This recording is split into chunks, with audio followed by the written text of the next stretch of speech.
He's hit the ground running addressing issues in North Carolina. He implemented modernization for governing the North Carolina Pension Fund, and that is long overdue. He appointed key leadership positions to address the state health plan deficit, again, something much needed.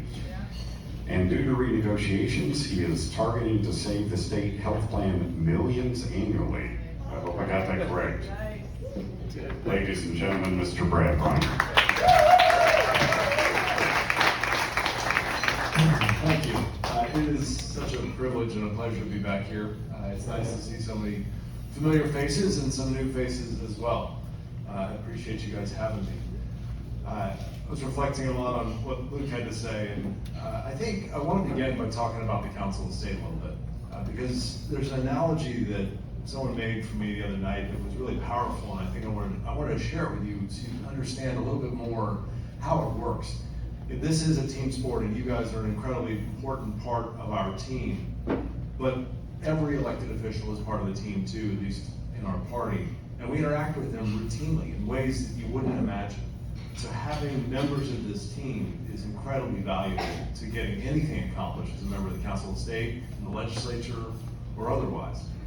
But as you think about teams, I'm from Texas, so the first thing I think about is football teams. And if you have a football team, you have one position that's incredibly important, and every other position kind of flows from that. And the truth is, most states are organized like a football team. You have a quarterback, that is the governor, and everything kind of flows from there. But North Carolina isn't that way at all. We're a baseball team. We're 10 in this case, but pardon the analogy. People who interact, but differently. We each take our turn at bat. We each have our things to do. We watch what the other folks do, but it's not all that relevant. Having more members of that team is important, and it's something I know we all strive to do, but the idea that I report to the governor doesn't sit well with me. I know it doesn't sit well with the labor commissioner, and it's just not true. So tomorrow morning, I will be in a courtroom in Wake County on this issue. In addition to the Board of Elections, the Utilities Commission had an appointment that was changed. The Utilities Commission is not something that most people get up in the mornings and think about, but when you get your power bill, you sure should.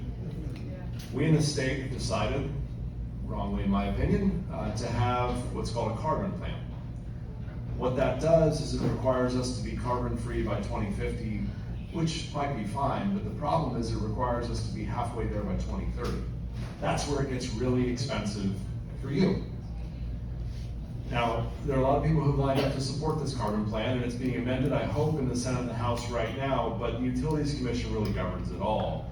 And in one of the bills that passed late last December, they changed the composition of the Utilities Commission. They gave the treasurer a seat, it's really the deciding seat, which will ultimately appoint the chairman of the commission, and will determine the future of how much you get charged for power and otherwise. And of course, the legislature was sued by the governor on this because we took it away from him. And in his brief, he says, essentially, the rest of the Council of State doesn't matter.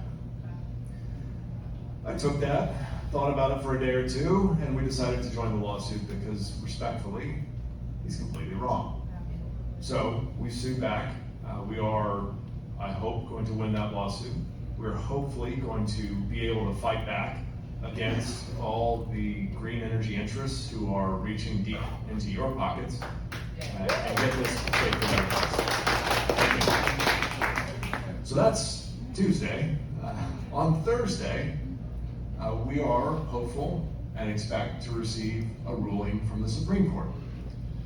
My predecessor, Dale Falwell, who many of you knew, is a wonderful conservative, and he was party to a litigation around transgender care. The Supreme Court last week ruled in a suit in Tennessee around whether states could decide that this was not permissible. They decide correctly that of course it's not permissible. Of course, doing these things to teenagers is not okay. We have a slightly different lawsuit though, related, in that we are being sued because not only do they want it to be okay, they want you to pay for it. we, again, respectfully disagree. You can only respectfully disagree in front of the Supreme Court. I'd probably disrespectfully disagree with someone advocating for that, but that's not where we are. The decorum requires respectful disagreement. But we expect to win that case. We expect to be back to where we were 3 years ago, and that is, we can manage the state health plan of North Carolina in accordance with the wishes of North Carolinians. So that we're hopefully to report back on Thursday. We've been successful in advancing common sense regulation. Those are two big things that happened this week, but we've been busy. I would like to talk about the way that I run our department as focused on accountability and transparency, but I'll tell you there's a third word that matters there that isn't that flattering for me, and that's with impatience. I do not like to let the grass grow under my feet. We know the things that we need to accomplish for you, and so we're going to go try to accomplish all of them. We're not going to wait. We're not going to take our time. Time is our enemy in getting things done. We have a great partnership with the General Assembly. They're in session right now, passing some things that we've asked, and hopefully that any of the other Republican Council state members have asked. And we have developed our relationship in this team context that we talk about. So we have a lot of things underway. Investment modernization was the big thing I talked about ad nauseum on the campaign trail. If you heard me speak on the campaign trail, you're already tired of me talking about it. I'm not going to apologize. It is really important for our state. This is $4 or so billion a year of your tax money that we should not be spending in the way that we do. And there is a reasonably common sense, straightforward fix to that we now have signed into law. It's the 5th session law of 2025.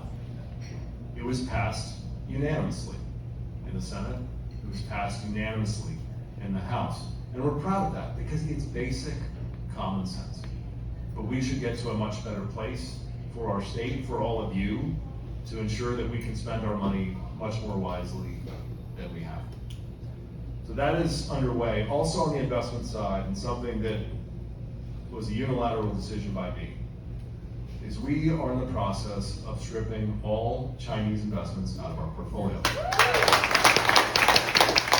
Now, I want to be very careful how I say this, because I have a state law I must follow in making a decision like that, and I can only consider what are called pecuniary factors. And so let me be clear about this. This is